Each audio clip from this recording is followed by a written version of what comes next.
Wrestling Culture Channel! Yes! Suplexing the truth and analyzing these wrestling streets. Are we, when I say we, royal we, me, am I analysing, the wrestling analysts, are we analysing wrestling wrong in this 2024-2025? I'm doing this at the end of 2024. I had some comments, especially with my videos, like just because wrestling is selling out shows, they're raising up their prices, outpricing families, they have Rhea, they have Liv, and they're popular and they're selling a lot of merch. Wrestling is doing well. Cody's doing well on his, people are seeing wrestling doing well using certain metrics, and I'm using my standards of metrics of wrestling. What about more qualitative things, like what about the gimmick? What about creating organic moments? What about creating organic stars? People who can draw. So if you put them on the top bill, I'm gonna tune in.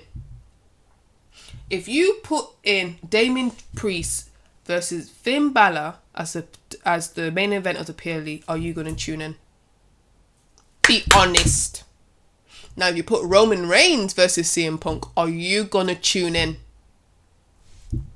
Yes or no? Be honest. Yes. You're telling me, if you put Braun Breaker, if I can say his name, and let me put Carmella Hayes, and you put them at the top of the bill, can they draw? Be honest. So everyone's saying to me, oh, there's top stars, there's stars, but can they draw? When we put Becky Lynch and Charlotte Flair together, can they draw? Yes, because we invested. When you put Bianca Belair and possibly a Io Sky, will it draw? Yes, because we're interested and we know we're going to have a good match.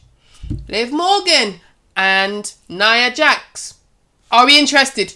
No. So, come on now. I can't be lying. I can't be saying these things, I can't be like, oh yeah, these things don't matter. They do matter. But anyway, so I think if I'm clinging on to the Attitude Era metrics of iconic characters, legendary promo, distinct babyface heel dynamics, but is this the right lens? And that's half my dilemma. Am I using the right lens? Or has the game shifted where we are just the WWE because they're moving from not having so many live events, not having so much live events, not using the champions to actually wrestle as much. It's all about social media buzz. That's why Michael Cole's like, we have this much impressions of the Judgment Day, or CM Punk and Roman Reigns, but it's easy for the WWE because you already got a big social media. Anything, if you put a tissue out, if you sneeze, if Roman Reigns sneezes, it's going to go viral just because of the numbers. How organic is organic when you've got a really big fan base where just naturally, because of your fan base, you're going to have lots of impressions, right? So I think that's a bit false, but that's another thing. So the moments what they want to create are Instagrammable, YouTube impression-y things. That's what they're in the content business. They're kind of telling you us already. So I'm like, okay, so they're doing well because the high engrossing, the gross every time Triple H comes to a press conference, we beat the record. Yeah, because back in the day, a ticket was $50 and now you're raising it to $200. Yeah, it's going to be higher grosses. If you up the ticket prices, yeah, it's going to be up. But the reason why you have generational fans like myself, who's like a millennial from 20, 30 years ago, because you created organic moments. There's organic pushes. There's all great characters, memorable characters to this day. You remember their theme tune, like D'Lo Brown. I can't remember if he even won a championship. Probably won like a European championship for all I flipping care. But you remember D'Lo Brown's head shake. You remember his music. He probably was a jobber. I can't remember a match, but I remember who D'Lo Brown was. Okay. Val Venus. I know he changed his gimmick a few times, but we remember the legend of Val Venus, and that man can make money off his character today.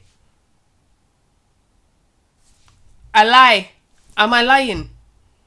Now let's look someone on no matter where you are on the roster. Let me just put someone off the roster. I like Chad Gable. I really do. I'm just trying to think of someone else. Karrion Kross. Just say Karrion Kross. If Karrion Kross left and got let go and the final, testament leaves, do I remember his theme tune? Do I remember how he bloody looks? I know he's got long hair, and I know he has a wife called Scarlett. Do I know anything? Is he memorable? No. Can that guy probably, because you probably have Instagram, is going to be... See, social media is a good thing for these wrestlers because they can live off that name. Like Mark Cardona, Zack Ryder can live off his name. He's making good money and stuff like that. Because of social media, it's feeding these people. It's giving these wrestlers a lease of life. But without social media, if Karrion Kross didn't have his social media, would we remember him? No. No.